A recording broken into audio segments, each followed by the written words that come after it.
Bonjour à tous et merci d'être si nombreux à cette troisième plénière de la conférence. J'ai le plaisir d'introduire Marie Farge, qui est directrice de recherche au CNRS à l'INSMI, donc en mathématiques et ses interactions, m'a-t-elle rappelé avant. Donc Marie a un doctorat en physique et un doctorat d'État en mathématiques, donc l'équivalent de l'HDR, si j'ai bien compris.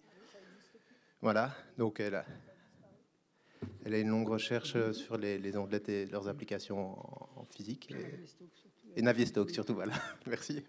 Elle a eu quelques prix qui ont couronné ses travaux de recherche. Mais donc aujourd'hui, elle va... Donc un autre aspect important, c'est qu'elle a travaillé avec George Zencik. Donc j'avais des doutes, je ne la croyais pas. Donc elle vient de me montrer des lettres de correspondance avec George. Donc soit elle les a faites juste avant, soit c'est la réalité. Il y a la signature, hein, je vous la montre, hein, je vous la mets sur l'écran. Bon, bref, on va supposer que c'est vrai. Et en tout cas...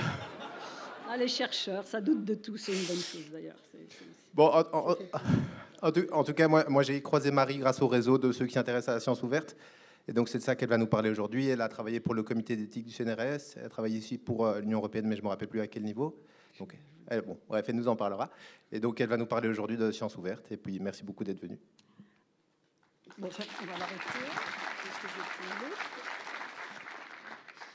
Alors d'abord, un grand merci d'abord à Michael pour l'invitation et à tous les organisateurs d'Eurodef, parce que je suis très impressionnée par l'organisation d'abord, par Najib, et puis aussi par le fait que vous êtes très mélangés entre jeunes et vieux comme moi, et puis femmes, hommes et femmes, c'est incroyable. Il y a une proportion qui pour moi est tout à fait inhabituelle par rapport aux communautés dans lesquelles je suis.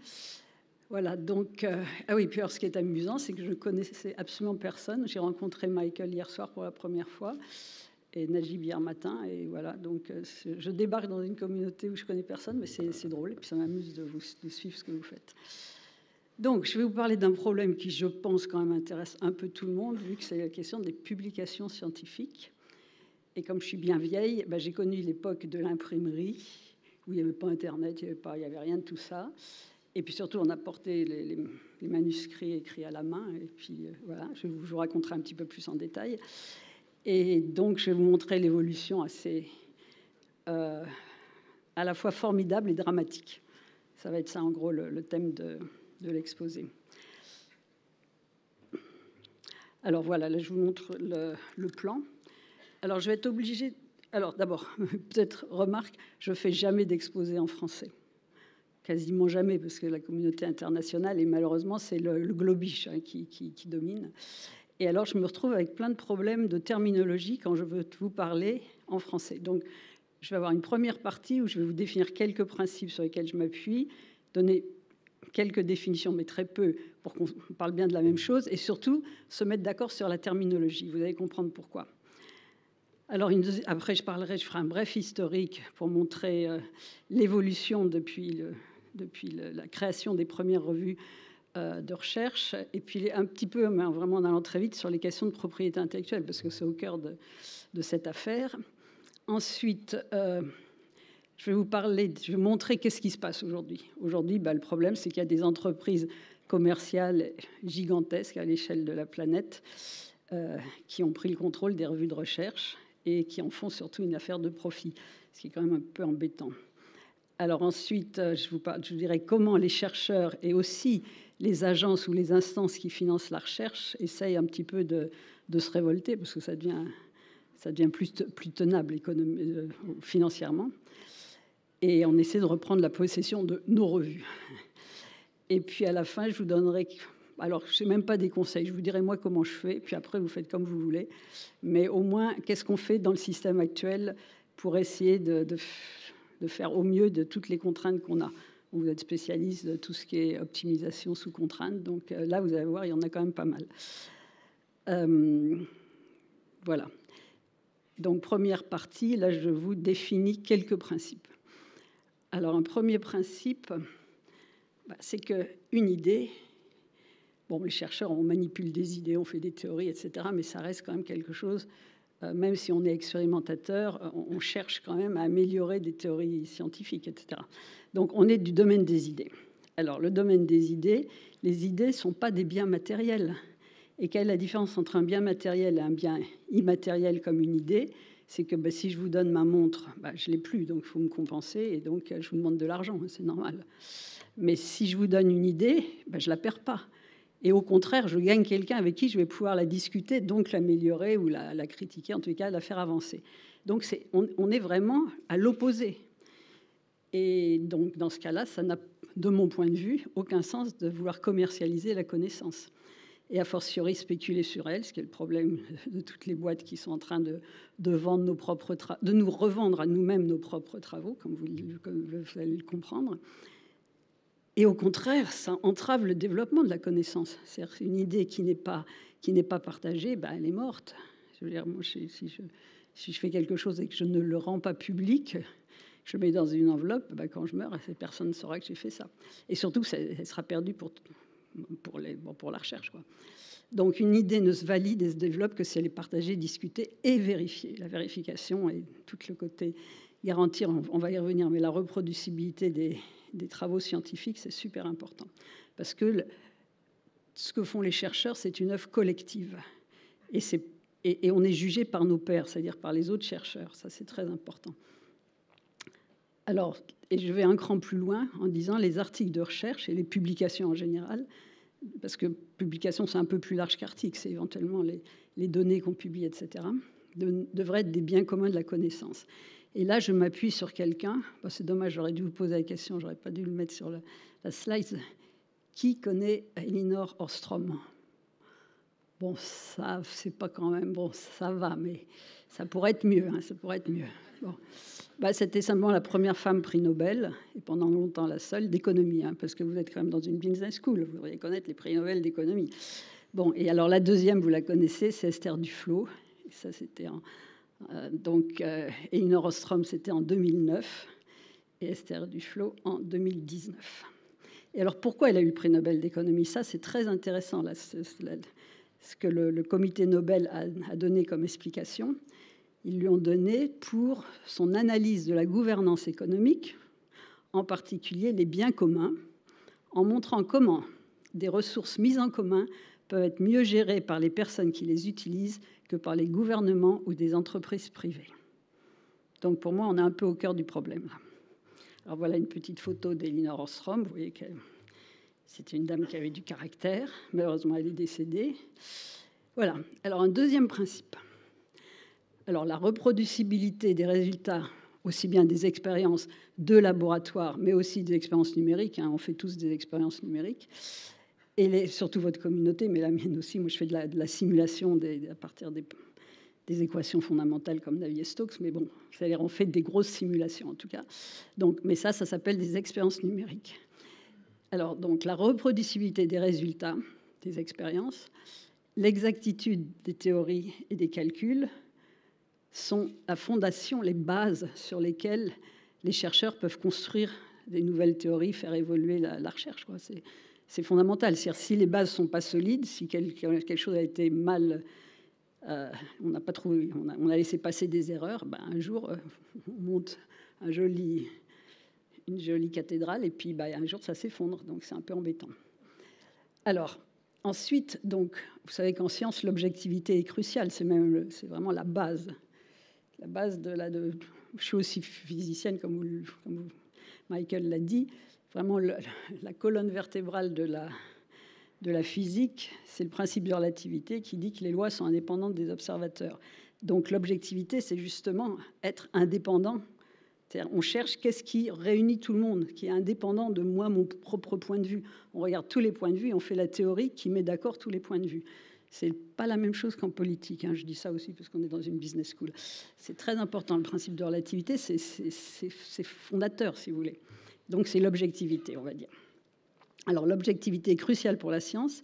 Elle exige que théorie, calcul, observation et expérience soient vérifiées indépendamment de leurs auteurs et de leurs copains et de leur réseau et de ci et de ça, vous voyez, avant d'être rendues publiques et préservées. Donc, un résultat, pour être reconnu comme scientifique, doit être présenté, expliqué dans un article qui a été revu et accepté par des pairs. Je vais revenir à la définition des pairs. Bon, là, je dis que ce sont des chercheurs capables de le comprendre. C'est quand même le minimum si vous voulez trouver des erreurs dans un article, le vérifier et, si nécessaire, de le corriger. Alors, ce n'est qu'après avoir été publié qu'un nouveau résultat fait partie de la connaissance scientifique. C'est aussi pour ça qu'il ne faut pas que les chercheurs commencent à faire des annonces dans la presse si ça n'a pas été validé par la communauté. C'est très dangereux. Alors, maintenant, ça, c'est la partie définition et terminologie, vous allez voir. Parce que comme je vous parle français, il va y avoir des petits problèmes à cause du franglais. Alors, publier des résultats de la recherche signifie les rendre publics. Ça, c'est assez simple. Afin d'être vérifié, clarifié, diffusé, utilisé, amélioré par d'autres. C'est transmis. Alors, la publication d'articles dans des revues à comité de lecture est la colonne vertébrale qui assure la validation collective des articles de recherche grâce à l'évaluation par les pairs. Alors, qu'est-ce que c'est qu'un pair ? Un pair, c'est un chercheur en activité. J'insiste beaucoup là-dessus. Il faut vraiment avoir encore la main à l'ouvrage. Vous pouvez être très vieux, mais il faut être en activité quand même. Continuer à faire de la recherche. Parce que ça avance vite. Donc, un chercheur en activité spécialiste du sujet, c'est quand même vraiment important s'il veut pouvoir comprendre l'article, capable de vérifier les idées et résultats présentés dans l'article, vérifier qu'ils sont originaux, valides, suffisamment pertinents pour être publiés. Donc, son rôle est avant tout de corriger les erreurs et de suggérer des améliorations.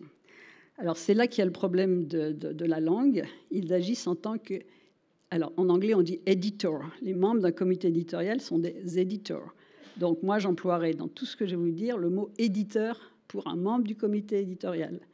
Alors, les membres des comités éditoriaux des revues, au moins dans les disciplines dans lesquelles je travaille, ne sont pas payés par l'autre, qu'on appelle en français éditeur, mais que moi, je vais appeler publisher, C-H-U-E-R. J'ai introduit cette terminologie en 2011 et je la maintiens depuis, pour éviter les confusions. Par exemple, il y avait un article dans Le Monde un jour qui disait que, qui mélangeait tout, comme ça, et qui laissait entendre que les membres des comités... Bon, bref, je ne rentre pas dans les détails, mais ça crée des confusions. C'est-à-dire qu'on croit après qu'on est payé, que c'est justement le publisher qui fait tout le peer reviewing, ça repose sur ses solides épaules, etc. Et ça, les politiques l'avalent sans problème, parce qu'ils ne peuvent pas comprendre que nous, on est assez idiots pour ne pas se faire payer pour faire un travail d'un niveau d'expertise tellement élevé, vu l'hyperspécialisation. Voilà, donc si en plus on joue sur ce jeu de mots publisher-éditeur, on est un peu fichu. Donc en français, je dirais éditeur pour membre d'un comité éditorial, publisher pour la maison qui, dans le passé, imprimait et qui maintenant met en ligne, c'est-à-dire qui rend public. Donc, afin de préserver l'objectivité, les pairs doivent être indépendants du publisher. Ça, c'est très important, et non rétribués par celui-ci. C'est une question d'indépendance. Et là, je dis en passant, parce que votre communauté n'est probablement pas concernée par ça, mais il y a plein de communautés, médecine, physique, d'autres trucs comme ça, où, en fait, les revues ont ce qu'on appelle des editors in residence. Ça veut dire simplement, typiquement Nature, c'est des employés de la maison Springer Nature qui sont payés, qui ont vaguement une thèse mais qui n'ont jamais fait de recherche. Donc c'est un peu inquiétant. Et c'est eux qui sont responsables de tout le processus de peer reviewing, de choisir les référés, etc. Alors, on continue. Donc, autre partie. Je fais un cours historique d'où sortent les publications dans le passé. Alors là, j'ai appelé ça invention, parce que c'est quand même un nouveau concept, les revues de recherche. D'abord, il faut que j'introduise la date de 1534, où le roi d'Angleterre, Henri VIII, a créé l'imprimeur du roi, qui existe toujours, qui a toujours les mêmes privilèges qui sont absolument énormes, une sorte d'exclusivité de la publication royale, comme il y a encore un roi en Angleterre.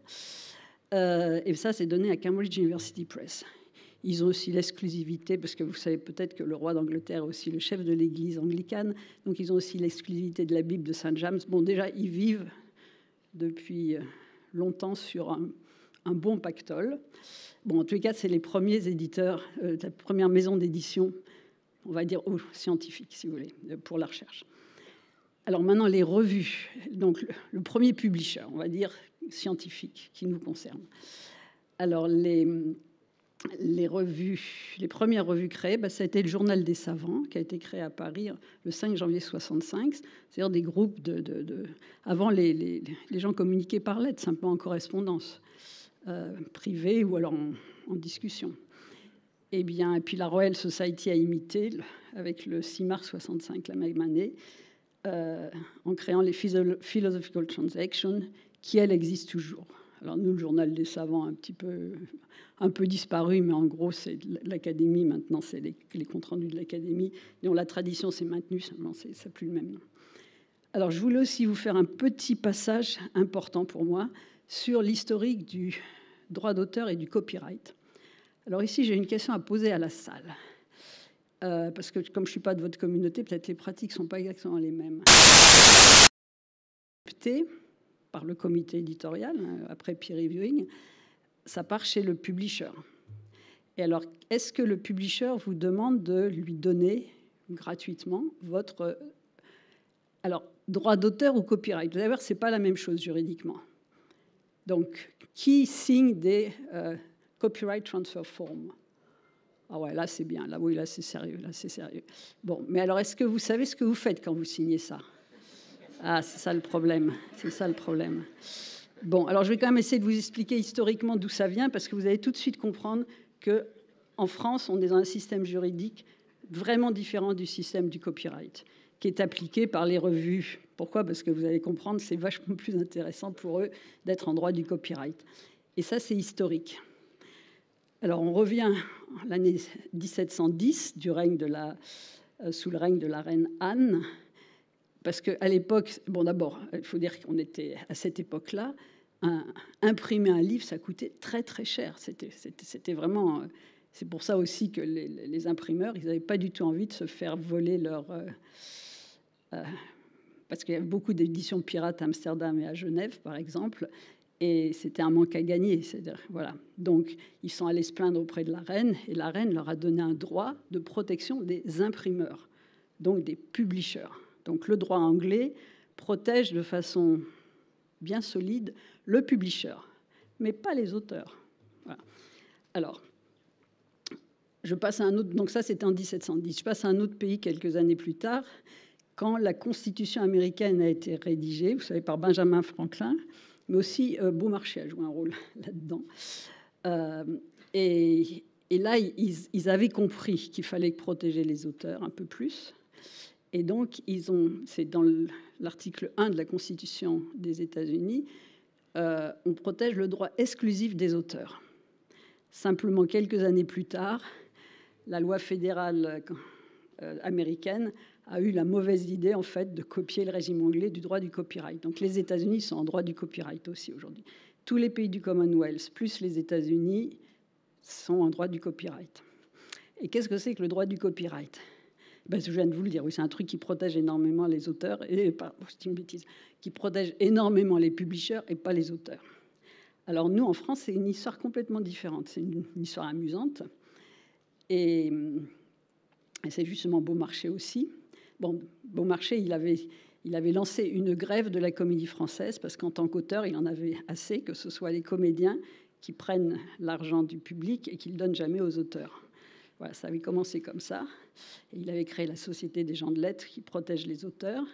Et quand il y a la Révolution, la nuit du 4 août 1789, on abolit tous les privilèges, mais on a aussi la bonne idée d'accorder des droits exclusifs aux auteurs, donc le droit exclusif d'autoriser la reproduction de leurs œuvres pendant toute leur vie et 5 ans après leur mort. Ça, c'est le droit d'auteur français qui vraiment protège bien les auteurs. Et puis surtout, il y a des trucs techniques, je ne vais pas rentrer dans les détails, mais il faut un contrat, et un contrat signé par les deux parties. Or, quand vous signez un copyright transfer form, ce n'est pas un contrat, vous prenez un bout de papier, voilà, vous écrivez « je donne les droits à monsieur machin », et à ce moment-là, il les a instantanément, et puis tous les droits dérivés, je ne vais pas rentrer dans les détails, mais c'est vraiment dangereux, le droit du copyright. Voilà. Alors, dans les années 1852, il y a une sorte de traité entre la France et le Royaume-Uni, où là, c'était surtout pour l'histoire de traduction. Tous les articles publiés dans les périodiques peuvent être librement réimprimés et traduits. Ça, c'est important. Voilà. Mais on n'en est plus du tout là et vous allez comprendre pourquoi. Sinon, qu'il y a encore le droit du copyright, le droit d'auteur. Je vous dis en une phrase, c'est important. Alors, c'est le droit du plus fort aujourd'hui au niveau international. Donc, c'est le droit américain, le droit du copyright, ça, c'est clair. Simplement, on est un très grand nombre de pays. Tous les pays de l'Europe continentale sont en droit d'auteur, plus le Japon, plus la Corée, plus toute l'Amérique latine. Ça fait quand même du monde. Et il y a Et tous les pays ex ou encore communistes, eux, ils sont sans droit d'auteur. C'est pour ça, quand j'étais jeune, j'étais très contente d'avoir les éditions de Moscou. On pouvait acheter pour rien tous les bons livres de physique et de maths. Donc, maintenant, j'arrive, là j'ai mis exprès l'année 1973, c'est quand j'ai commencé à faire de la recherche. J'étais dans un labo au CEA de Fontenay-aux-Roses dans l'équipe de la fusion contrôlée, et donc c'est là que j'ai pris connaissance du système. Mais donc on était avant Internet. Alors comment on travaillait à l'époque? Alors, première remarque importante, on n'avait jamais critiqué le système, hein. Je n'ai commencé à critiquer le système que quand je l'ai compris en 2010-2011. Quand par hasard, étant membre du comité d'éthique du CNRS, j'ai dû traiter un problème concernant Elsevier. Et là, j'ai ouvert la boîte. Les chercheurs, on tombe des nues quand on voit comment ça fonctionne. Bon, en tous les cas, là, pendant très longtemps, les chercheurs n'avaient jamais critiqué le modèle économique de l'édition. Parce que donner nos droits d'auteur, c'était normal, vu qu'ils nous offraient un service quand même énorme. On leur envoyait un article écrit à la main et ils en sortaient un truc imprimé, mis en page, nickel. C'était bien, quoi. C'était nous. Voilà. Et les revues étaient donc payées par abonnement pour les compenser. Et puis surtout, c'était envoyé par la poste. C'était matériel.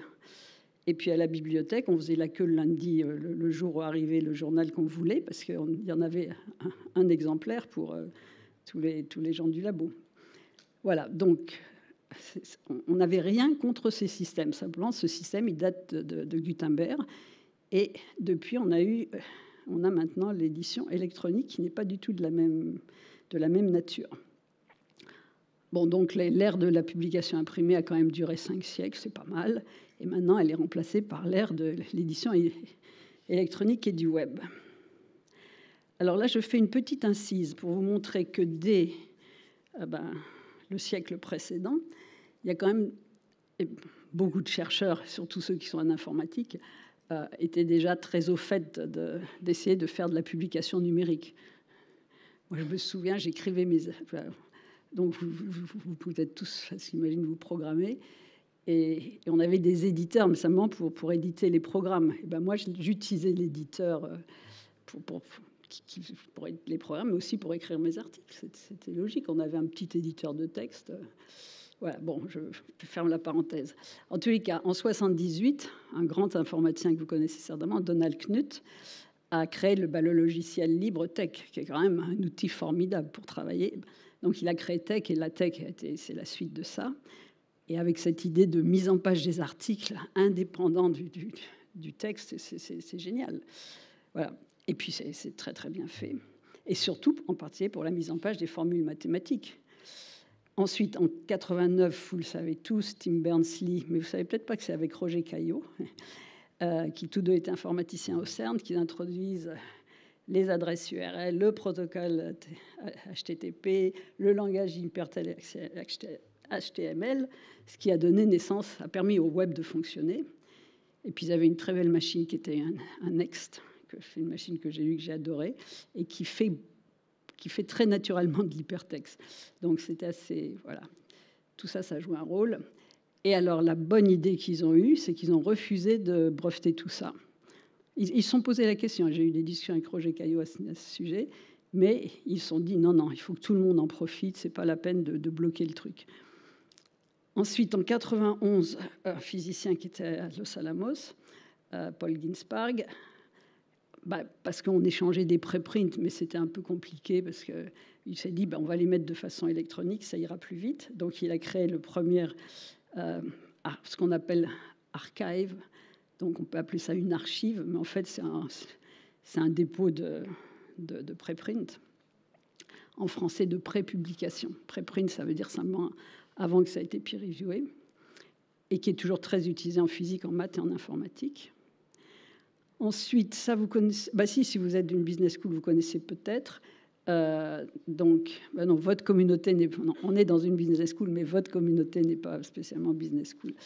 Donc, Michael Jensen, qui est un prof d'économie à Harvard, a créé la plateforme SSRN, Social Science Research Network, qui a été pendant longtemps le plus grand dépôt, c'est archive, de prépublication, mais cette fois-ci en économie, tout ça en accès libre. Malheureusement, en 2016, Elsevier l'a racheté. Il faut savoir que tous les bijoux qu'on développe, ils vont les manger. Hein. Et ça arrive, il y en a eu beaucoup comme ça. Alors, on continue. Ça, c'est une chose qui n'est pas encore mangée, qui joue un rôle très, très important en pratique pour la publication en accès ouvert. C'est John Wilinski, qui est professeur à l'université de Stanford en sciences de l'éducation, qui a créé le logiciel libre OJS, Open Journal System, qui permet en fait de gérer tout l'aspect révision par les pairs et aussi la mise en page et la publication des articles. Et qui est au jour d'aujourd'hui utilisé par plus de 35 000 revues de recherche dans le monde. C'est vraiment la base de beaucoup de petits journaux, même pas que des petits. D'ailleurs, je vous montrerai le cas d'une plateforme sur laquelle je suis engagée, qui est en OJS. Open Journal System, j'ai dû vous le dire. Donc aujourd'hui, alors où est le problème? On y arrive. Aujourd'hui, le problème, c'est que, en gros, je simplifie, mais depuis le passage à l'an 2000, on va mettre ça comme frontière, si vous voulez, quelques entreprises commerciales privées ont pris le contrôle des revues de recherche, en fait, en rachetant tous les éditeurs. C'est-à-dire que Elsevier a commencé à racheter Pergamon Press, après ils ont racheté Academic Press, après ils ont racheté... Ils mangent, et puis ils grossissent. Et puis surtout, après, ils font tout sur une plateforme électronique. Elsevier, aujourd'hui, a de l'ordre de 2500 revues qui fonctionnent avec la même plateforme. Une seule plateforme pour publier 2500 revues. Donc c'est de l'artillerie lourde, mais c'est un petit peu absurde, vous allez voir. Parce que le but, c'est pas du tout d'améliorer la science. Le but, c'est d'améliorer les profits de leurs actionnaires. Hein. C'est tout bête. Ils savent optimiser. Voilà. Alors le problème, je pose un autre problème un peu, comment dirais-je, éthique. Qui aujourd'hui a accès aux publications de recherche? Alors nous, dans cette salle, je pense qu'on ne se plaint pas trop, parce qu'on est quand même dans des institutions, un pays assez riche, qui a des institutions essentiellement nationales, en tous les cas publiques, avec quand même des budgets qui permettent d'acheter les revues. Mais la plupart, il y a plein d'autres personnes qui pourraient profiter des revues, je pense aux entreprises tout simplement, et qui n'ont pas accès, parce que les abonnements coûtent beaucoup trop cher. Et pourquoi ils coûtent trop cher? C'est simplement parce que le prix des abonnements, depuis des années, s'est mis à augmenter énormément, parce que le modèle de négociation des abonnements, mis en place par les gros publishers, alors j'y reviendrai après, qui sont les plus gros publishers aujourd'hui, ils le font par bundle. Bundle, c'est par bouquet. Ça veut dire Elsevier a 2500 revues, et quand votre bibliothécaire veut en acheter 50, ils disent « Ah non, c'est les 2500, mais je vous fais un prix d'amis, vous inquiétez pas, il n'y a pas de problème. » etc. Simplement, ils connaissent le budget de votre université, ils veulent être sûrs que les concurrents d'Elsevier vont... En gros, vous n'aurez plus assez d'argent pour acheter les revues des autres. Donc, il y a une inflation des prix qui est depuis des années, parce que d'ailleurs, les bibliothécaires... dont les bibliothécaires ont conscience depuis très longtemps et se sentent piégés. Voilà, donc je reviens à mon idée qui est basée sur tout ce que Elinor Ostrom a proposé dans un livre de 2006 qui s'appelle Understanding Knowledge as Commons. Elle avait vraiment défini la notion de commun de la connaissance. Donc l'idée, comme je l'ai déjà dit, il faudrait mieux que les idées ne soient pas commercialisées, ou les résultats de la recherche ne soient pas des produits commerciaux. Et voilà. Et encore moins spéculatif, naturellement. Parce qu'il faut le transmettre. Si ce n'est pas transmis, ça perd toute sa valeur. Voilà. Alors, donc aujourd'hui, malheureusement, c'est des gros publishers qui ont pris le contrôle. Et qu'est-ce qu'ils font? Donc, ah oui, on va revenir à ma question. Donc, vous avez tous signé des copyright transfer forms, mais vous ne savez pas encore ce que vous avez donné là. C'est-à-dire, bon, déjà, ce que vous avez donné, c'est que ça ne vous appartient plus du tout. Ça veut dire que si vous voulez republier une figure parce que vous allez écrire un bouquin ou parce que dans un autre article, vous allez comparer cette figure que vous avez produite vous-même avec cette figure, ah non, vous n'avez pas le droit de l'utiliser. Il faut demander l'autorisation du publisher parce que ça lui appartient à lui, ça ne lui appartient plus à vous. Et puis surtout, pour combien de temps? Est-ce que quelqu'un sait pour combien de temps ils ont l'exclusivité de de tout le contenu de votre article, c'est-à-dire à la fois les tables, je sais pas, les tableaux de données, et puis maintenant, vous savez, ils vous demandent de déposer aussi des choses sur leur site. Le site qui est de la revue, et ben, une fois que c'est sur le site de la revue, ben, ça leur appartient aussi. Parce que quelque part dans le contrat, c'est écrit. Et pour combien de temps alors? Le vivant? Ouais, un petit peu plus, vous allez voir. Ouais, donc toute la vie, c'est-à-dire que vous n'aurez jamais... Vous avez perdu votre article, quoi. Non, c'est plus, hein, c'est nettement plus. Personne ne sait.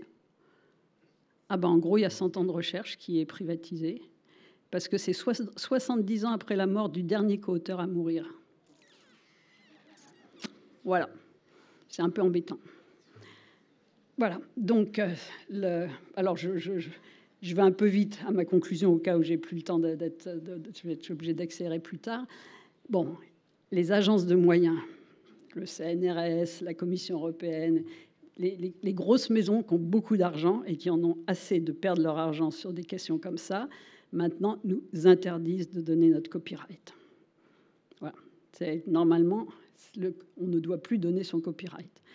Malheureusement, moi je l'ai fait récemment, maintenant les publishers qui ont des très très bons lawyers, juristes, que nous n'en a pas, les chercheurs, ça nous manque sérieusement dans cette affaire-là.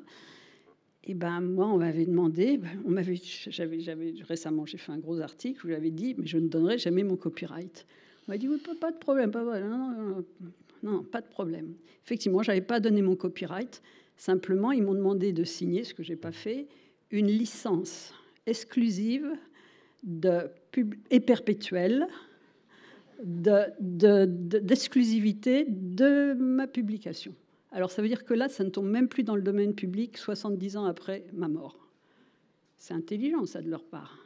Simplement, la majorité des chercheurs comme... Ah oui, qui est-ce qui lit avant de signer? Ouais, et alors, ça, c'est une bonne chose, très bien. Mais qui est-ce qui comprend? Moi, je comprends rien. Mais je me suis adressée à des lawyers, et quand je m'adresse à des lawyers, qu'est-ce qu'ils me disent, à des juristes? Surtout des juristes de droit français, ils me disent « Ah, mais ce truc-là n'a aucune valeur en droit français ». C'est vrai, parce qu'on est dans le droit du droit d'auteur, et simplement, si vous allez aux États-Unis, on vous arrête, et aux États-Unis, c'est du pénal, c'est de la prison. Vous avez peut-être entendu parler de Aaron Swartz et des choses comme ça. Voilà, c'est de la prison, c'est grave. Et voilà. Et donc, le droit international, il n'y en a pas vraiment, mais c'est le droit du plus fort. Donc, faites attention, vous signez en droit du copyright. Et c'est...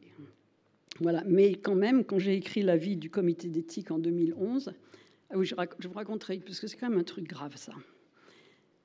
Quand je décide de faire cet avis, parce que j'avais eu à traiter un problème qui était entre un chercheur et Elsevier, et je suis allée voir les juristes du CNRS.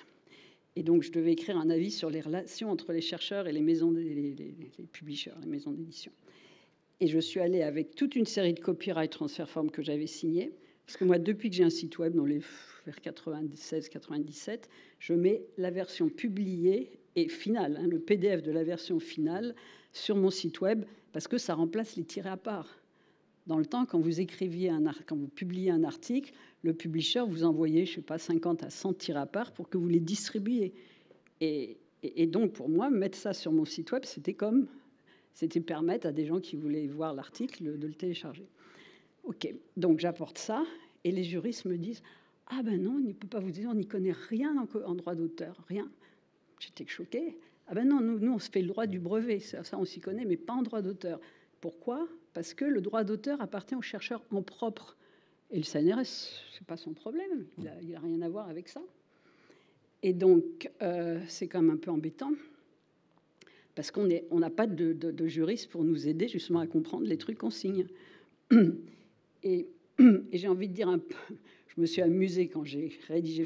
Ah oui, après j'ai pris un juriste français de droit de la propriété intellectuelle. C'est lui qui m'a ouvert les yeux en me disant « Mais ça n'a aucune valeur en droit français, etc. » Et il m'a expliqué « Si tu veux, tu peux les poursuivre pour contrefaçon. » Donc j'ai mis ça dans le rapport pour le comité d'éthique en disant « Oui, si on applique le droit français, on les poursuit pour contrefaçon parce qu'on a signé un truc qui n'a pas de valeur en droit français. » Voilà, mais vraiment, s'il y a des juristes dans la salle, venez me voir après parce qu'on manque sérieusement de connaissances, de compétences là-dessus.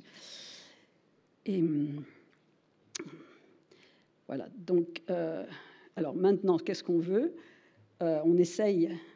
Voilà, le fond du problème, c'est que mettez-vous à la place des publishers qui veulent vraiment garder leur business. Eh bien, c'est pas idiot. Ils gardent le modèle de l'imprimerie, où on donne les copyrights, ou comme ça, mais en même temps, ils publient avec les moyens électroniques. C'est comme du temps quand Gutenberg est arrivé, bah, les copistes, ils allaient perdre leur travail, quoi. Donc, naturellement, ils allaient employer une presse. Et ils sont allés voir les politiques de l'époque en disant « Mais la connaissance, c'est nous, ça repose sur nos épaules. Vous ne vous rendez pas compte, si on n'a plus les scriptoriums, c'est fini, là. » Voilà. Et donc, ils continuaient au lieu d'écrire à la main, ils imprimaient, mais ils faisaient une Bible par an pour garder le business, quoi, pour pas perdre leur emploi. Et donc, en gros, pour moi, c'est un peu ce qui se passe avec les publishers. C'est-à-dire, on accepte, on a complètement changé, on est dans l'ère du numérique, mais ils ont gardé le business model de l'imprimerie. Et aussi longtemps qu'on signe et qu'on est gentil avec eux, quoi, ben, ça va continuer. Bon, donc ça, pour moi, c'est le fond du problème. Alors, les chercheurs, en tout cas certains, veulent reprendre le contrôle des revues. Parce que, comme vous le savez, on assure l'évaluation par les pairs. Et comme je l'ai dit, c'est vraiment central dans la qualité des articles de recherche, ce type de vérification. Et eux, les grosses boîtes comme Elsevier, mais ils s'en fichent du peer reviewing. Eux, le peer reviewing, il faut simplement que ça aille très vite. Parce que il faut que la machine tourne vite, que les temps de réponse soient courts pour pouvoir publier plus d'articles. C'est tout bête. Et ça, c'est contre-productif par rapport à valider un article. Pour moi, ça n'a pas de sens. Il faut qu'on prenne le temps qu'il faut quand un article est difficile. Voilà, donc nous, on essaye de récupérer le contrôle. Alors, vous vite quelques chiffres, mais je vais aller très vite là, parce que... mais ça vous donne quand même les ordres de grandeur. En 2017, le chiffre d'affaires de prix d'Elsevier, c'était 8,4 milliards. Le budget de tout le CNRS, c'était 3,3 milliards. Ça veut dire qu'ils sont plus gros que le CNRS. Et le CNRS, c'est quand même, à ma connaissance, le plus gros institut en Europe, en tout cas en nombre de chercheurs, etc. Voilà. Et de même, regardez leurs profits. Vous voyez que les profits, ça monte jusqu'à 40%. Google, il fait 20%. Apple, il fait 20%. Alors, c'est facile à comprendre, hein, parce que les investissements sont publics, les bénéfices sont privés. Je ne rentre pas dans les détails. Vous m'avez compris, mais il faut que ça cesse. Alors, donc, aujourd'hui... Alors, attendez quand même. Bon, ils sont passés à l'électronique. Certes. Alors, ils sont quand même un peu embêtés parce que l'électronique, et surtout, il y a une pression pour que tout soit en open access, hein, vous le savez. Et ça, c'est parce que ça vient vraiment de la loi américaine et de ce que je disais là, sur le fait que dans la Constitution américaine, le citoyen doit avoir accès à la connaissance. Voilà, donc ça a poussé très tôt, dès le début, autour de 2000-2002, des grosses institutions comme le National Institute for Health et des choses comme ça, à pousser pour l'open access. Parce que c'est quasiment constitutionnellement nécessaire aux États-Unis. Alors simplement, les publishers, ils n'étaient pas très contents. Ils ont beaucoup lutté. Je vous montre parler un petit peu d'un boycott qu'on a organisé dans ce sens lié à ça. Mais... très vite, ils ont dit « Ah, mais oui, c'est vrai, c'est tout simple. Bon, maintenant, le lecteur ne paye plus, vu que c'est en open access. C'est pas grave, c'est à l'auteur de payer. Publication à compte d'auteur. » Et donc, le modèle, aujourd'hui, c'est business as usual. Il nous faut de l'argent. Simplement, c'est plus le lecteur qui paye, mais c'est l'auteur qui paye. Ou son institution. Mais en tout cas, il se débrouille pour payer ce qu'on appelle des article processing charges. Ce qui veut rien dire, parce que, bon... En tout cas, le prix qu'on paye n'est pas lié à une action vraiment physique, parce que typiquement, Nature, c'est quand même 10 000 € par article, de quelques pages. C'est quand même un peu n'importe quoi. Voilà. Et ça, c'est lié au fait qu'ils ont racheté toutes les revues qui ont de la valeur sur le plan scientifique, j'entends. Et donc, ils en ont le contrôle. Voilà. Alors... Donc, le modèle, alors en plus, il faut faire chic, ça fait marketing. Ce modèle-là, ils l'ont appelé l'open access doré. Gold open access, ça veut dire l'auteur paye pour publier, parce que le lecteur ne payera pas, donc il faut bien qu'on ait de l'argent, et ça sera l'auteur qui payera. Alors, regardez ça, j'ai pris un truc, c'est plus tout à fait à jour encore au jour d'aujourd'hui. J'ai pas refait cette carte, du moins recherché cette carte, mais elle est quand même pas mal. Ça devait être valable il y a 3 ans, ça. La superficie de chaque pays est proportionnelle au nombre d'articles de recherche divisé par le nombre d'habitants de chaque pays. C'est très important de regarder ça parce que vous voyez que la France, on publie beaucoup par habitant. On a un gros pays. Voilà, simplement, c'est un peu embêtant parce que si maintenant il faut payer pour publier, on va un peu à la banqueroute. Hein. Et vous avez vu là dans le truc, là, en plus, Simago, c'est un truc d'Elsevier, c'est assez rigolo. À l'époque où j'ai fait ce truc, c'était le CNRS qui était le plus gros publisher au monde en tant qu'institution de recherche, pas le publisher, le plus grand, pardon, l'institution de recherche qui publiait le plus grand nombre d'articles, dont les chercheurs publiaient le plus grand nombre d'articles. Simplement parce qu'on est beaucoup de chercheurs. Hein. Les universités américaines ont moins de chercheurs. Et voilà, c'était ça. Ben, vous voyez qu'on est suivi par l'Académie des sciences chinoises pour les mêmes raisons, parce qu'il y a beaucoup de monde. Et l'Académie ensuite russe. Donc, simplement, ce que ça veut dire, c'est que si on publie beaucoup et qu'on doit payer pour publier, la recherche française va avoir un problème. Et il faudra peut-être limiter le nombre de publications par chercheur si on ne veut pas avoir des difficultés financières. Bon. Maintenant, comment les chercheurs et les instances qui financent la recherche essayent de reprendre possession des articles et des revues? Essayent en fait de contrôler le système en contrôlant... à la base, c'est contrôler les prix parce qu'il ne faut pas... Alors là, je vais passer très vite, mais je veux quand même vous montrer que les premiers... C'est une vieille histoire, ça. Les gens qui en ont pris conscience, c'est les bibliothécaires. Parce que les bibliothécaires, c'est elles qui payent les abonnements. Donc, vous voyez que ça montait, c'était très, très au-dessus de l'inflation. Et... Voilà, donc ça, je ne détaille pas, mais SPARC, c'est le Scholarly Publishing Academic Resource Coalition, c'est américain, mais c'est très, très bien, parce qu'ils se fâchent. Ensuite, la déclaration de Budapest en 2002, c'est elle qui a introduit même la terminologie open access et qui a cadré la chose en disant que les chercheurs ont besoin des... Ah oui, je l'ai cité en anglais, parce que là, j'ai pris vraiment la déclaration elle-même. Il faut vraiment qu'on fasse maintenant des journaux en open access, mais il faut que ces nouveaux journaux ne demandent pas de payer des access fees, les articles process, leur définition pour eux de l'open access, c'est ni le lecteur, ni l'auteur n'est à payer. Il faut trouver d'autres façons de couvrir les dépenses. Et après, je vais vous en parler.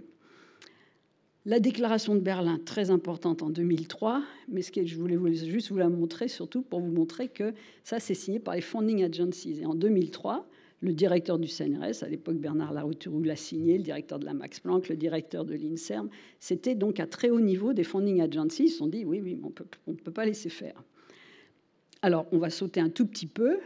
Donc là, c'est d'abord les bibliothécaires qui se fâchent, ensuite les funding agencies, parce qu'ils voient l'argent qui part.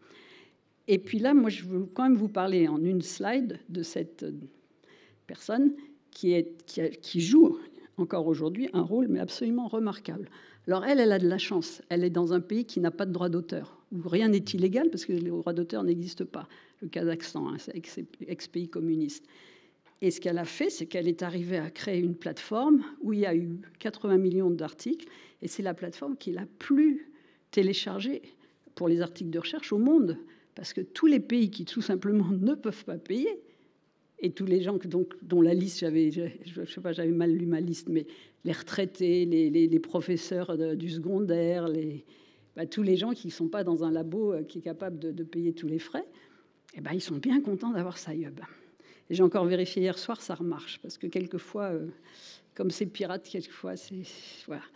Mais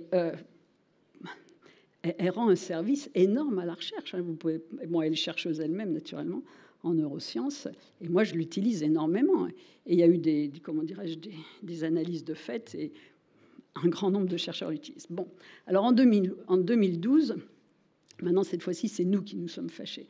Donc, autour de Tim Gowers, qui est un super mathématicien, et avec 33 autres collègues, tous mathématiciens, on a lancé un boycott d'Elsevier parce que Elsevier avait fait du lobbying pour qu'au Congrès américain, il y ait ce qu'on appelle le Research Work Act. Vous n'en avez peut-être pas entendu parler, mais c'était une façon de prendre le contrôle aussi de la publication en accès ouvert. Et là, on a dit stop, ça ne va pas. Donc on décide de boycotter.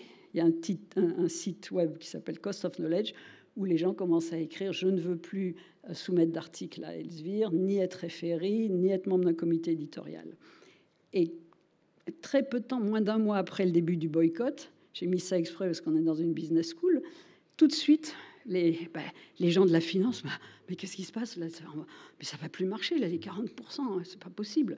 Voilà. Donc, tout de suite, The Economist sort un super article formidable qui se termine comme ça. Commercial publishers have begun to experiment with open access ideas, such as charging authors for publication rather than readers for reading. Là, ils expliquent le système que maintenant, c'est aux auteurs de payer. But if the boycott continues to grow, things could become more urgent. After all, ça c'est la phrase centrale, publishers need academics more than academics need publishers. Souvenez-vous de cette phrase, elle est essentielle. Et alors là, The Economist, c'était assez réussi d'un point de vue journalistique. Et ils finissent l'article en disant « An incumbents often look invulnerable until they suddenly fall ». Bon, là, leur prédiction est fausse. Elsevier se porte toujours très bien, donc malheureusement, c'est foutu. Mais la dernière phrase, elle est marrante, parce qu'on était au moment du printemps arabe. « Beware then the academic spring ». Alors ça nous a fait une pub. Voilà. Et alors, ça a été aussi relayé par le New York Times. On est moins d'un mois du boycott. Et là, je voulais vous montrer que quelqu'un qui est très bien, qui est en plus dans mon domaine, que je connais très bien, s'appelle Ingrid Daubechies. Et à l'époque, elle était en plus présidente de l'International Mathematical Union, a démissionné de son poste. En fait, moi, on a créé le journal qui s'appelle Journal of Play and Computational Harmonic Analysis. J'étais dans les gens avec elle où on a été à la création du journal. Mais quand Ingrid a démissionné, parce qu'elle avait un rayonnement absolument international, elle nous a demandé, mais les autres, ne démissionnez pas, mettez-vous en grève, mais quelque part, il faut qu'on garde notre journal. Il est à nous, ce journal. Voilà. Donc, elle démissionne. Mais ce qui est très important, le New York Times précise bien « one of the unpaid editor-in-chief ». Il y avait 3 éditeurs en chef. Les éditeurs en chef il y en avait un qui était payé. C'est le poisson pilote. Voilà. Mais les autres, n'étaient pas payés. Et j'ai jamais pu savoir de celui qui était un des 3 combien. Il a toujours dit non, mais je fais ça bénévolement. Et c'est absolument faux. Sa femme était secrétaire de la revue et tout ça. C'était n'importe quoi. Bon, mais il n'empêche que il y a quand même ce modèle qui est que normalement le comité éditorial n'est pas payé. Voilà, et c'est rendu public. Moi, j'ai trouvé que ce point très, très important. Et ensuite, donc, ce qu'on va faire... Ah oui, on avait une adresse mail de tout notre groupe, là, des 34 au total. Et un jour, Ingrid avait lancé une idée géniale en disant, bon, si on crée un nouveau journal, qu'est-ce qu'on fait? Comment on va le faire? Alors, on a fait du brainstorming et on a très vite convergé sur un point absolument capital, c'est que le journal... Parce que je vous ai dit, il a le droit d'auteur 70 ans après la mort. Mais le journal, c'est éternel. Il appartient aux publishers de toute éternité, aussi longtemps qu'ils n'arrêtent pas. Voilà. Alors là, il ne faut plus que ça leur appartienne. On a convergé vers l'idée que le journal, c'est fait par les chercheurs, pour les chercheurs, et c'est basé sur le peer reviewing. Donc, il n'y a que les chercheurs qui peuvent le faire. Et qu'est-ce qui est important dans un journal comme ça? C'est le comité éditorial. Donc, il faut donner une existence légale au comité éditorial, trouver une structure légale, et c'est cette structure collégiale qui possède la revue. Ça, c'est pour nous le point de base. Alors, les deuxièmes points, je vais en parler dans le prochain slide. En tous les cas, dans nos discussions, vous avez vu, les publishers appellent leur modèle doré pour faire chic. Mais nous, on était en lutte avec eux. Donc moi, j'ai proposé le nom de diamant. Pourquoi? Parce que je me suis basée sur ce manuscrit-là que vous voyez. Non, c'est pas un manuscrit. Moi, je dis une bêtise, que je suis bête. Non, ça appartient à la British Library. C'est le premier texte imprimé, daté, connu, qui date du 11 mai 868. C'est en Chine. Voilà. Et donc ça, c'est le Diamond Sutra. Donc c'est des prières, voilà, il n'y avait pas de droit d'auteur, il n'y a rien de tout ça à l'époque.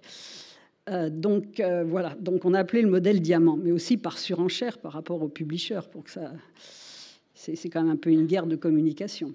Voilà, et alors dans le modèle diamant, vous avez vu, j'ai encadré, les journaux appartiennent à leur comité éditorial composé exclusivement de chercheurs en activité qui assurent bénévolement l'évaluation par les pairs. Et en conséquence aussi du modèle économique sur lequel on veut s'appuyer, normalement, ni le lecteur ni l'auteur ne doivent payer.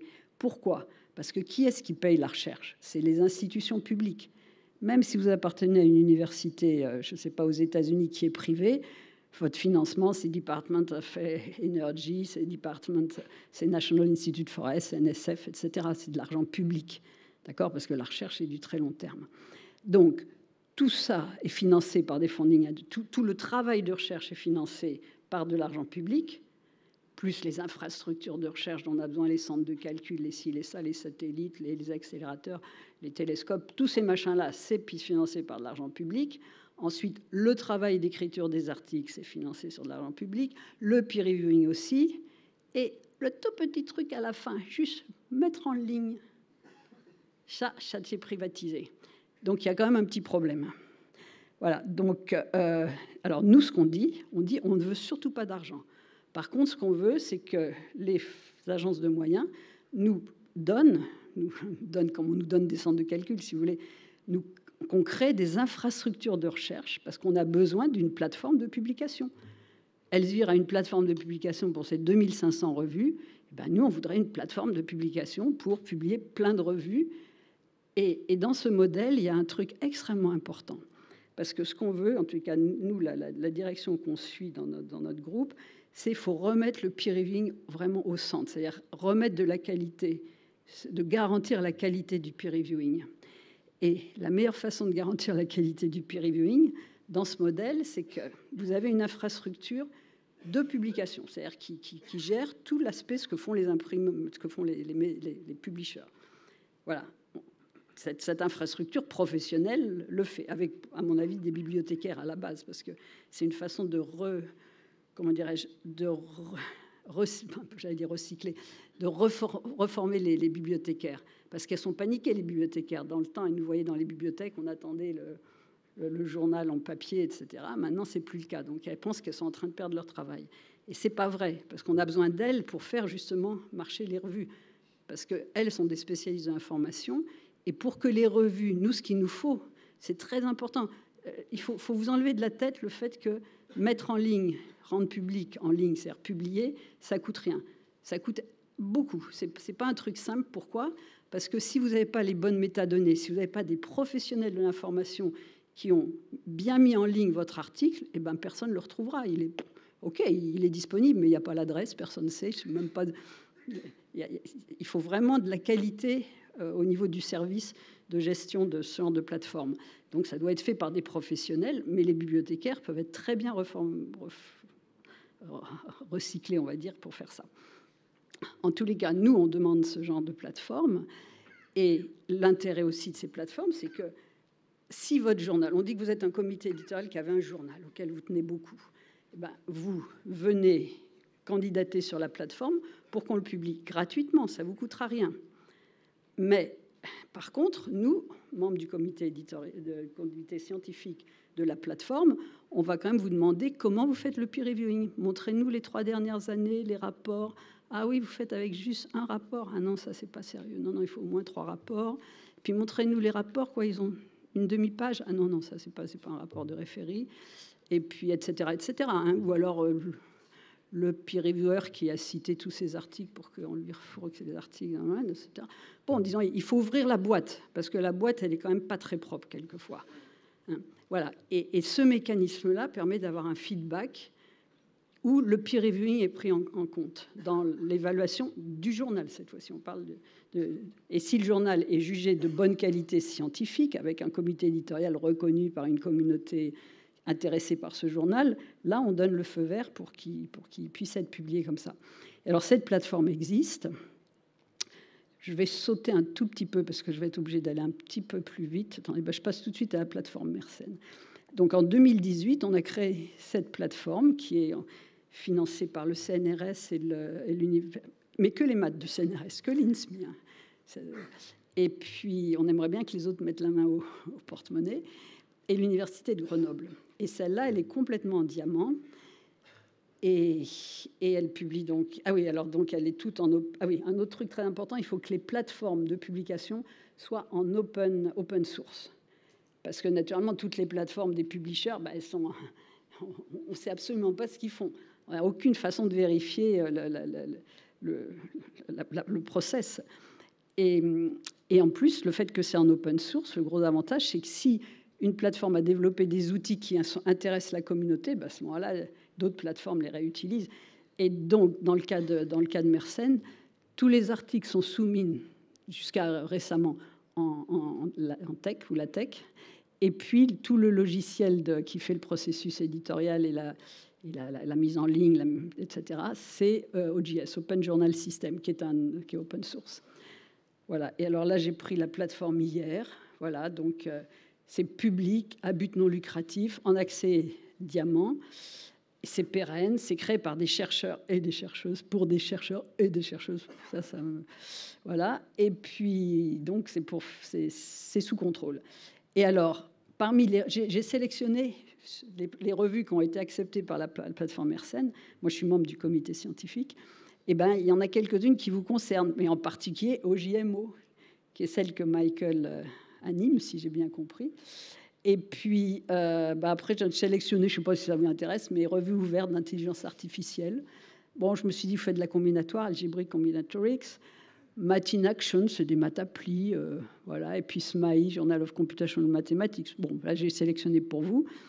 Mais surtout, ce qui est chouette, c'est que bon, ça, c'est une bataille. Je n'ai pas raconté la bataille, mais je ne sais pas, je vais peut-être y arriver.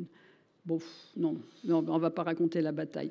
En tous les cas, parmi les batailles, quand on a lancé le boycott, c'était en 2012, un soir, Jean-Pierre Bourguignon me téléphone en me disant « Marie, c'était au mois de juin, il y avait le nouveau gouvernement, parce que c'était Hollande qui avait été élu, il y avait une nouvelle ministre, Geneviève Fioraso, et elle devait rencontrer son homologue allemande, Annette Schavan, et à l'ordre du jour, il y avait discussion sur la publication en open access.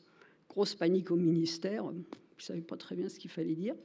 Donc, on m'appelle à 9h du soir en me disant « Écoute, écris vite une note pour définir tout ça. » Et ce que j'ai fait, mais j'en ai profité pour parler du diamant qu'on venait juste de penser, si vous voulez. Et puis, je m'étais amusée à ajouter comme exemple, ce serait une excellente publicité pour l'Académie des sciences Paris, parce que l'Académie, c'était chez Elsevier. Et pourquoi chez Elsevier? Parce que traditionnellement, c'est Gauthier Villars, quand ça a été créé. C'était un très bon éditeur français. Simplement, Elsevier a racheté Masson et Gauthier Villars. Pas de chance. Donc maintenant, l'Académie était publiée par Elsevier. Mais comme l'Académie possède les crasses n'appartiennent pas à Elsevier. Ils appartiennent quand même à l'Académie. Ils sont juste l'imprimeur, si vous voulez, le publisher. On pouvait jouer quelque chose. Et donc, j'avais dit, ce serait une excellente idée pour l'Académie des sciences Paris que ces comptes rendus soient publiés en diamant. En effet, ce serait la première académie à le faire. Ça donnerait aux crasses une nouvelle envergure. Ils en avaient un peu besoin. En effet, s'il n'y a pas de frais de publication à payer, si les articles sont mis en accès libre, dès qu'ils ont été acceptés par le comité de lecture, nombre de chercheurs ayant perdu l'habitude de publier dans cette revue le feraient à nouveau. Les crasses sont actuellement publiées par Elsevier, mais nombre d'académiciens ne sont pas satisfaits de cette situation. Bon, ceux qui n'étaient pas satisfaits, c'était les matheux, mais les bio et les médecins, avec l'ANSET chez Elsevier, ils étaient quand même assez bien. Le lobbying, ça marchait là. Donc, on a eu beaucoup de mal, pour tout vous dire. Ça dure. Là, c'était en 2012, et c'est quand c'est un matheux qui a pris le secrétariat perpétuel. Voilà qu'on est arrivé très récemment, en 2020. Maintenant, les crasses sont publiées en diamant par Mersenne. Voilà, et les crasses, alors ça nous a posé un tout petit problème technique parce qu'on a accepté les crasses biologie, géosciences, mécanique, pas que les maths, et chimie, et tous ces gens publient en Word. Donc on a été obligé de rajouter toute une couche à la plateforme qui fait de la traduction de Word dans la tech. Voilà. Bon, là je saute.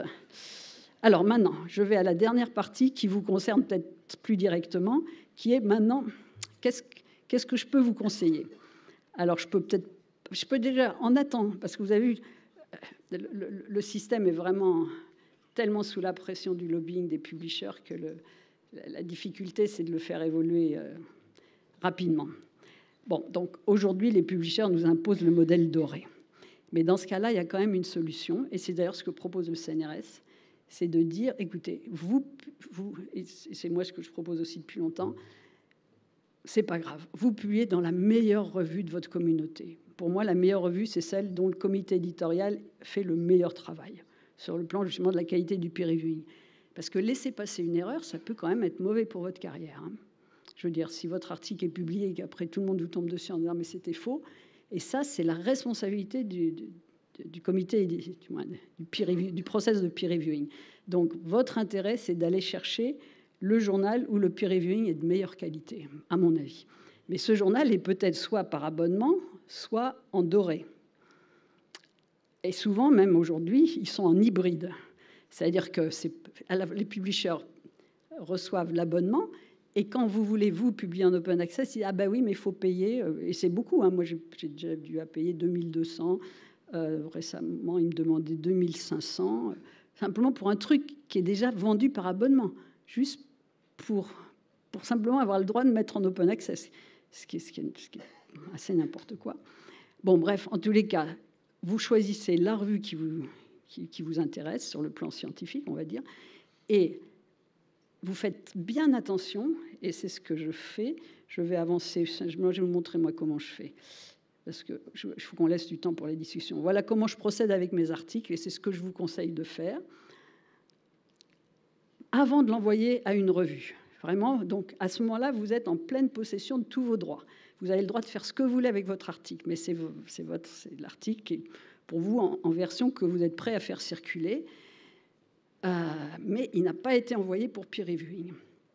À ce moment-là, moi, ce que je fais, je rajoute dans l'article lui-même, pour vraiment tout bien, bien cadrer, pour qu'après on me dise, pour que quand vous soumettez l'article, ils sont prévenus. Vous le mettez après, par exemple, les remerciements, une formule, je mets en fonction, ok, je lis en anglais, c'est plus simple. In accordance with the policy of my employer, le Centre national de la recherche scientifique, the European Commission and Coalition S. Coalition S, c'est un gros groupe des principales universités en Europe.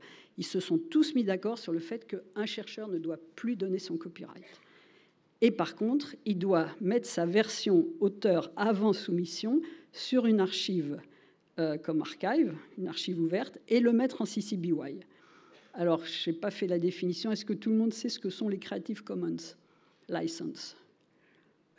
Ah non, alors, qui connaît les Creative Commons License? Bon, ça va. Alors, les Creative Commons License, c'est... Donc, votre copyright, il est à vous. Vous ne le donnez pas. Par contre, si vous le dites, pour que quelqu'un puisse quand même... regardez, vous êtes, par exemple, sur le web, vous voyez un truc qui vous intéresse, et vous avez envie de l'imprimer et même de le passer à quelqu'un. Ben ça, c'est illégal. Parce que vous êtes obligé d'avoir l'autorisation de l'auteur pour faire ça. Mais si l'auteur a eu la bonne idée de mettre son article sous CC-BY, à ce moment-là, il autorise tout le monde, n'importe qui dans le monde, tout le monde, à recopier, éventuellement traduire, à diffuser votre article. Voilà. Donc, ça s'appelle Creative Commons License, et ça a été créé vraiment par des juristes de très très haut niveau, que je connais un peu, et qui ont traduit ça dans toutes les lois des différents pays.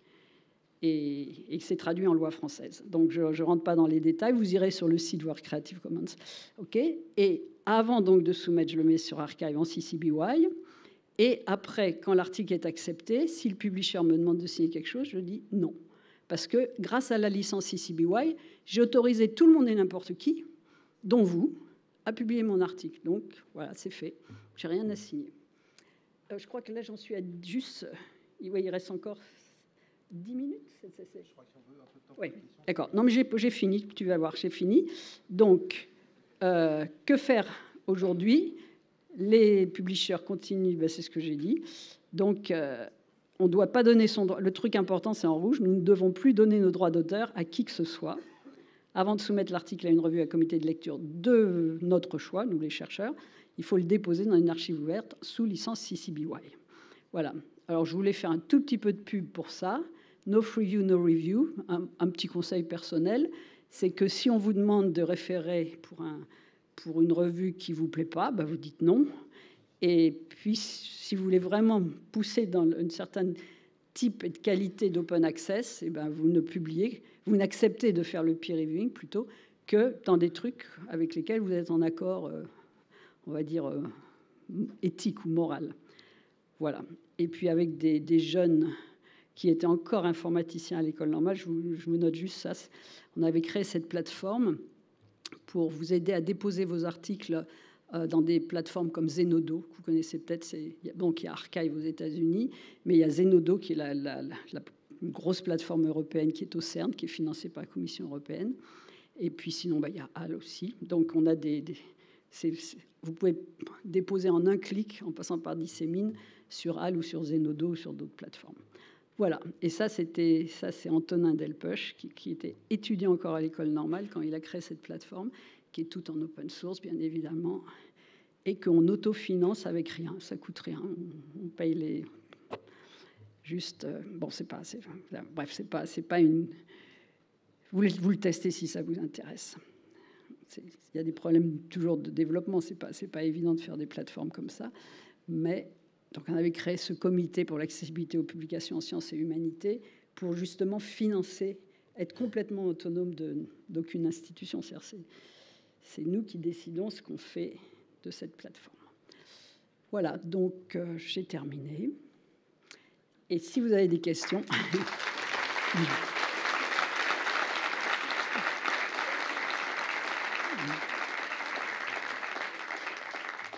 Je vais peut-être prendre ça.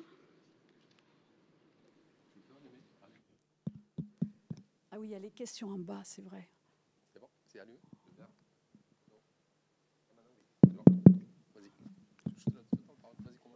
Bon, merci beaucoup Marie pour ton exposé, c'était passionnant. Donc on va avoir le temps pour quelques questions. Donc on va d'abord avoir une question en bas et puis on passera aux questions dans la salle pour ceux qui en ont. Et puis après, de toute façon, il y aura la pause café pour continuer la discussion et toute la journée, évidemment.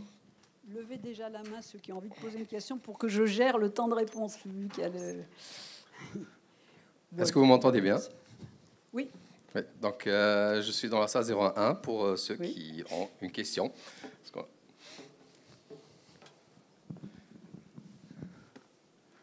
Quelqu'un a une question dans la salle? Oui. On a une question ici. Une question, c'est j'ai l'impression qu'on peut même maintenant auteur accepted manuscript, c'est-à-dire la version finale, avant qu'ils fassent leur changement. Et la deuxième chose, c'est sur les publics qui se prétendent open source comme MDPI. Alors peut-être qu'ils le sont, mais quand on voit le truc, on envoie une review et ils s'en fichent complètement. Donc je refuse systématiquement de reviewer dans tout ce qui est de chez MDPI. Peut-être que je me trompe. Et donc, si vous avez des informations sur ce type de choses, je serais curieux. Alors, pardon, comme je ne suis pas dans votre communauté, MBPI, il faut que vous me traduisiez. Je ne suis pas dans votre communauté. Bon, alors c'est horrible, mais c'est pas grave. Je vais répondre à ce moment-là à la première question. Vous avez tout à fait raison. Je n'ai pas détaillé parce que c'est vrai que ça devient technique et long. Mais moi, je vous conseille donc de mettre déjà votre version auteur avant peer reviewing. Mais après peer reviewing, vous avez votre auteur accepted manuscript, c'est le nom que ça porte, que vous avez le droit de déposer. Mais c'est légèrement plus compliqué parce que je vous en ai pas parlé parce qu'on a la loi française je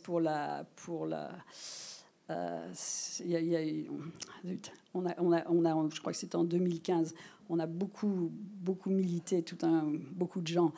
Je ne rentre pas dans les détails, mais le process de la loi pour la République numérique a été absolument formidable sur le plan justement démocratique, parce que c'était en ligne, on a discuté tous les articles, etc. Et on est arrivé à changer l'article qui disait que, parce que les publishers, ils veulent un embargo sur tout ce qui est...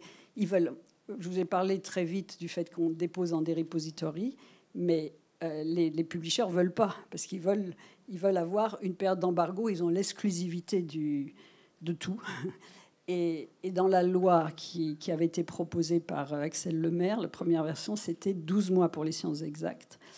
Et nous, on s'est fâchés, on a dit... Ah oui, justement, avec quelqu'un que vous connaissez probablement, Roberto Di Cosmo, on a proposé un truc vraiment plus intelligent qu'il faut absolument arriver à imposer un jour. Bon, bref, on a quand même gagné, ça a été un compromis. On est passé à 6 mois. Et comme il y a 6 mois, ça veut dire que normalement, pendant 6 mois, bah, vous n'avez pas trop le droit, normalement. En tout cas, la loi française vous autorise après 6 mois. Et qu'est-ce qu'on a proposé avec Roberto Di Cosmo? Ça, je vais vous le dire, c'est super important.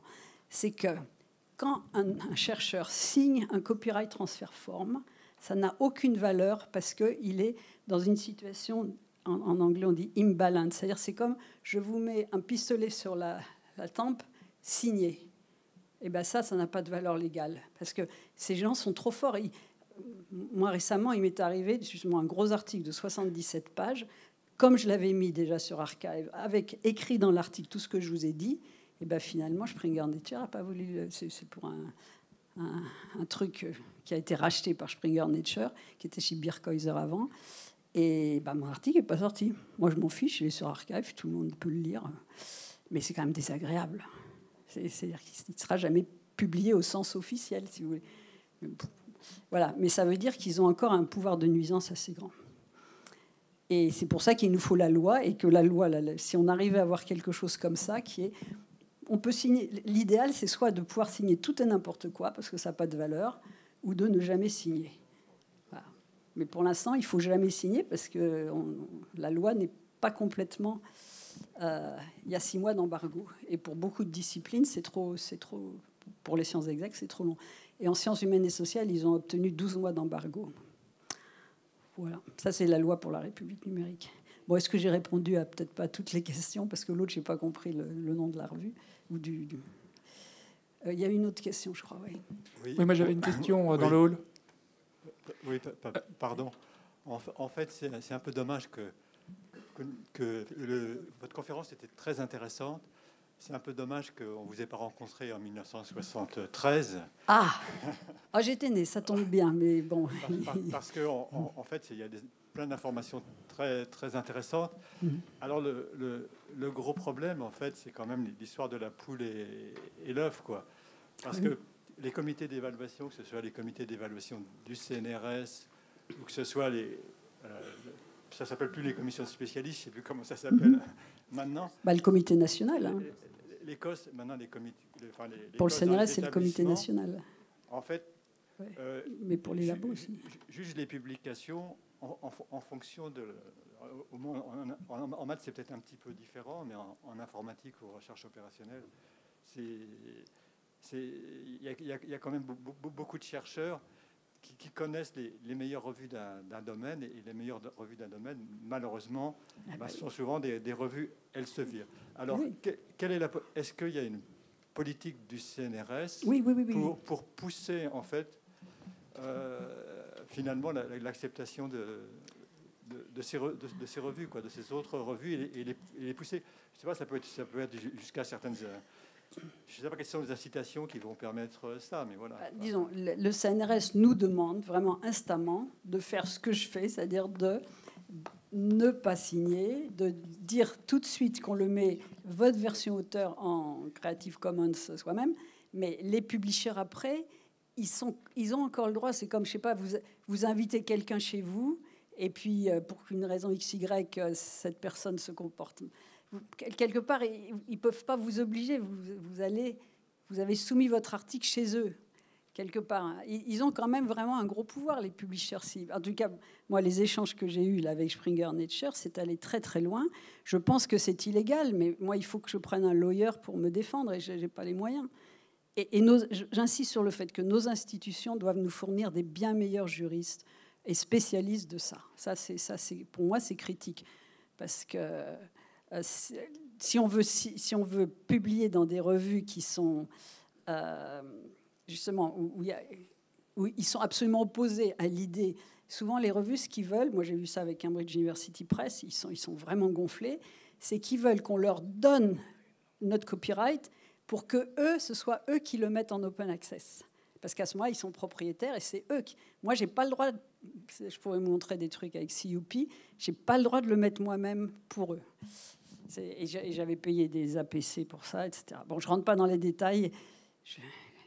Voilà. Et donc, vous aviez une autre partie de votre question, en tout cas quelque chose aussi que je voulais ajouter par rapport à ça. Oui, la politique actuelle du CNRS, du Comité national, c'est-à-dire ce qui fait les recrutements, elle est excellente parce qu'il se base sur la tendance qu'il y avait depuis quelques années dans différentes agences de funding agencies, si vous voulez, c'est qu'on ne demande plus aux chercheurs la liste de toutes ces publications, parce qu'il y a une inflation un peu débile. On demande que le chercheur choisisse entre 5 et 10, ça dépend de son ancienneté, si vous voulez, articles. Et après, le comité doit en lire 1 ou 2 ou 3, je ne sais pas. En tous les cas, celui qui évalue doit partir d'un article vraiment. Et ça, c'est super intelligent. Et c'est super intelligent parce que maintenant, les gens vont s'appliquer à avoir quelques très bons articles. Et au lieu de mettre... Vous avez... On connaît tous la technique. Hein. Si vous voulez avoir beaucoup d'articles, c'est facile. Vous distribuez un résultat, en gros, en plein de petits sous-chapitres qui chacun fait un article. Je veux dire, on peut jouer à ça. Hein. C'est pas très difficile. Vous faites votre article, qui est le truc assez fondamental. Vous présentez la théorie, puis après vous l'appliquez à plein de trucs, hein, plus ou moins bidons, et puis ça, parce que c'est facile d'appliquer après. Voilà. Donc ça, là, on fait du chiffre. Et donc, le CNRS veut arrêter ce processus, et c'est beaucoup plus intelligent. C'est-à-dire, si on a déjà un très bon article par an, c'est formidable. On va avoir une question en bas, mais juste avant ça, je vais me permettre de rebondir sur la question. Je sais que c'est pas mon rôle, mais parce que au contraire. Je suis membre de la section 6 du Comité national, donc la section qui recrute les gens en héros. Et en fait, donc les directives officielles, on a en théorie même plus le droit de juger les revues sur leur nom des revues. On n'a pas, en théorie, on n'a plus le droit de le faire. J'ai l'impression que j'ai une collègue, donc il faut que je fasse attention à ne pas dire de bêtises. Alors, en pratique, on essaie de le faire, mais en pratique, on fait pas de bibliométrie. En pratique, on a un regard très bienveillant sur les systèmes de publication en accès ouvert. En pratique, on parcourt ou on lit les revues des candidats. Donc ça va tout à fait, enfin je confirme ce que dit Marie, ça va tout à fait dans le sens de l'histoire, au CNRS, hein, à section 6 du Comité national. Et j'ai une collègue qui pourra le confirmer. Et donc on va passer la parole en bas. Oui, moi j'avais une question qui va un peu dans le même sens. C'est que ces principes, ils sont bien, mais ils se heurtent un peu au publish hors périche, parce que si on... Je suis en bas dans le hall. C'est pour ça. Voilà. Parce que moi, si ma section CNU, je lui dis que la revue n'a pas été acceptée parce que j'avais mis un CC BY et qu'à la place, je l'ai déposé sur Archive, la section CNU, elle va bien rigoler, quoi. Non, elle ne va pas rigoler. Parce que depuis pour avoir été élu au CNU, je sais que la section va bien rigoler. Non, moi, je suis CNRS, je ne suis pas CNU, c'est vrai. Là, je ne sais pas, effectivement. Je sais qu'il y avait des comités, j'ai appris qu'il y avait certains comités du CNU qui étaient extrêmement archaïques, précisément la mécanique, pour tout vous dire. Il y a des fonctionnements, voilà, l'open, même ça, ils ne savaient pas ce que c'était. Mais bon, bref, en tout cas, au niveau du CNRS, on n'a même pas le droit, normalement, de donner la liste totale de ces publications. Ça se fait pas au poids. Et par rapport à ce que vous dites, normalement, depuis plusieurs années, au CNRS, le préprint a valeur comme un article, en fait. Parce que justement, c'est à l'évaluateur de lire l'article. Et puis, si c'est un chercheur qui connaît le sujet, il saura si c'est un bon ou un mauvais article, même s'il n'est pas publié. Ça fait partie de son travail d'évaluateur pour la candidature de la personne. Hein. Ça, et ceux qui ont fait cette politique, ça a commencé il y a très longtemps, vous êtes peut-être au courant, peut-être pas, c'est qu'en Angleterre, ils ont un processus qui n'est pas d'évaluation des chercheurs individuellement, mais d'évaluation des labos, qui est un gros processus national, un truc vraiment important.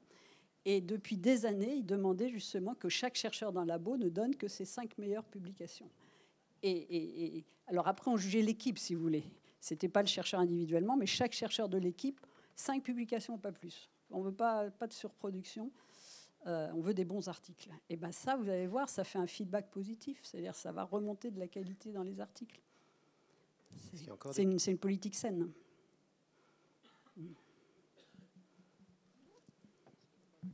Bonjour. Moi, je voulais juste faire un petit commentaire. C'est pas une question, c'est un commentaire. C'est que moi, je suis très, très sensible aux APC et je trouve que participer ou payer des APC ou faire des reviews pour des revues qui demandent des APC, c'est... Article Processing Charge, le truc que vous avez payé, là, les 5 000 à 10 000 euros que vous avez à payer. Les choses qu'on paye pour publier. c'est isoler une partie du monde. Et ça, il faut y penser, parce que nous, on a des problèmes de riches. Nos labos peuvent payer ceci et ça. Mais il y a des tonnes de pays en Afrique, en Asie et d'autres pays qui n'ont absolument pas ces moyens-là. Et participer à ce système-là, c'est isoler ces gens-là qui, eux, ne peuvent du coup plus publier. Et ça, je trouve ça très grave. Je vous ai pas parlé. Je vais pas parler, mais moi j'ai un site que je fais moi-même, un site qui est plutôt ma base de données, où je mets tout ce qui est en rapport avec ces questions de publication d'open access. Ça s'appelle openscience.ens.fr. Il est privé au sens où c'est pour moi. Je le fais pour moi. Il n'y a pas du tout d'interface user-friendly, etc. Mais là-dedans, j'ai plein d'articles.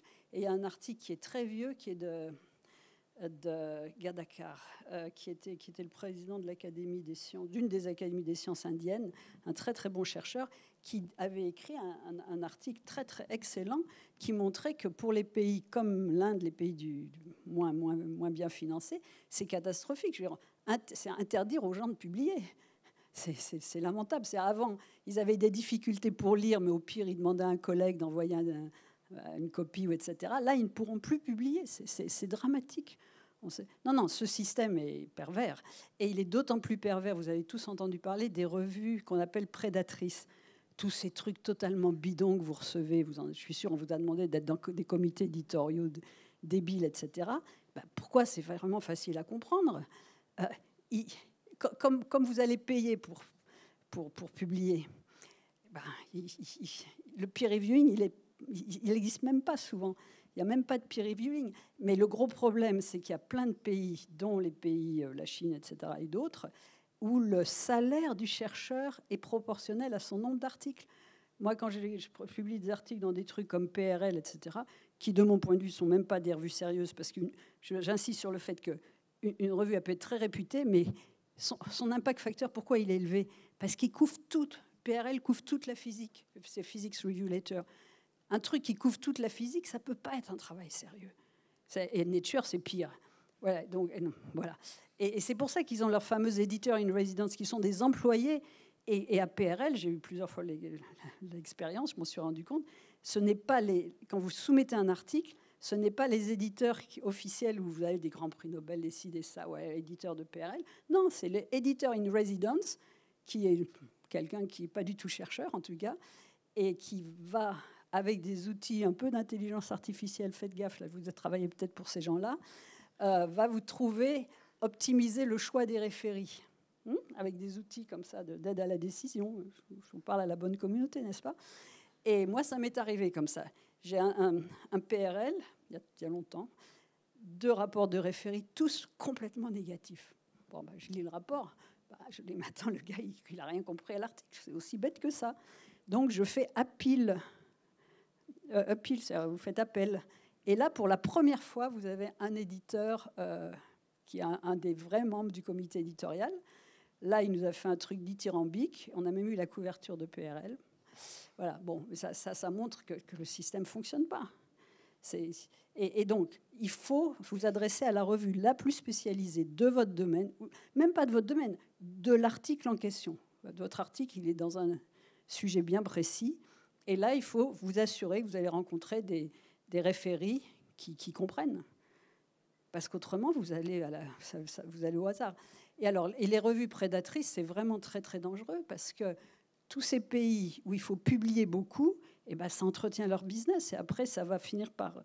C'est un peu comme c'est un cancer qui gagne, quoi.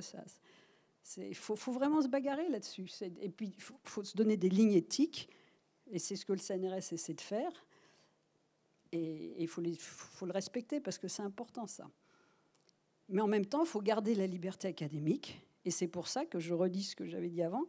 Vous allez dans la meilleure revue qui vous intéresse, quel que soit son modèle, et même à la limite, à titre personnel, moi, je préférerais que vous ne mettiez pas votre article en CCBY. Si cette revue, vous êtes sûr que c'est celle-là qu'il faut pour votre article, vous y allez, et ça sera une revue par abonnement, ou vous accepterez de payer des articles processing charge, etc. Ouais, non, moi, je suis d'accord comme vous, il ne faut pas. Mais quelque part, il faut aussi une certaine marge de tolérance pour être sûr que l'article va au bon référé, qui peuvent comprendre, et aussi au bon public. parce que toutes ces revues complètement multidisciplinaires, c'est pas sérieux. Ouais. Attendez, je peux prendre une seconde. Vraiment une seconde, ça sera peut-être pas très très long. Tac, tac. Bon, ben, je vais peut-être pas. Si, quand même. Là, j'avais fait une représentation. Quand j'ai été dans les. On m'avait demandé d'être dans les conseils du commissaire Moedas pour les questions d'open science. Et un jour, on était quelques conseillers, il nous réunit en disant je vais à la foire de Francfort et je vais rencontrer Elsevier, Springer, ces gens-là. Qu'est-ce que je dois leur dire? Bon, alors moi, j'ai construit ce truc vraiment pendant que les autres discutaient. C'est une représentation multi-échelle, je pense que vous voyez ce que je veux dire, où là, vous avez cet axe, c'est les revues hyper spécialisées jusqu'aux revues complètement généralistes. D'accord ? Ça varie suivant les disciplines, ça c'est un axe de discipline. Et le message, c'était que toutes ces revues hyper spécialisées, il ne faut pas que des publishers commerciaux rentrent là-dedans. Ça, s'il n'y a que les chercheurs, ça doit être un peu ce que j'appelle les communs de la connaissance. Donc ça doit être que financé par de l'argent public, c'est du travail de chercheurs hyper spécialisés. Et c'est là que sont les articles de recherche. L'étage au-dessus, où vous avez... Au-dessus, je ne l'ai pas écrit d'ailleurs, là, mais il y a Nature, là. C'est le niveau Science Media for Professionals. C'est de la veille scientifique, une forme de vulgarisation un peu avancée, si vous voulez. Ça, c'est Nature et toutes les revues à grande échelle. Et c'est ceux-là qui ont les hauts impact factors, tout simplement, parce qu'ils ont un lectorat beaucoup plus grand. C'est totalement mécanique, c'est idiot. Une revue de topologie algébrique n'aura jamais un grand impact factor. Faut pas rêver. Et le niveau au-dessus, c'est le niveau super important de l'industrie et du grand public et des étudiants et même des jeunes. C'est le côté vulgarisation des sciences. Et donc, j'avais dit, vous dites, il faudrait leur dire, vous n'avez plus le droit de vous occuper des revues académiques. Naturellement, vous ne ferez plus 40% de profit, ça c'est d'accord. Mais ce n'est pas grave, il y aura beaucoup plus de monde qui achètera vos trucs. Vous devez développer la vulgarisation scientifique et tout ce qui est veille scientifique pour l'industrie. C'est-à-dire du travail de moulinage. Ce que de ce point de vue-là, Nature fait très bien. Hein. C'est du journalisme avancé. Voilà. Bon, mais ça n'a pas donné trop d'effet. Pas encore. Bien, malheureusement, on va devoir s'arrêter là. On aimerait tous y passer la journée, moi le premier. Mais bon. Non, on peut se revoir. Hein, ça, oui. Donc, merci beaucoup, Marie. Et puis,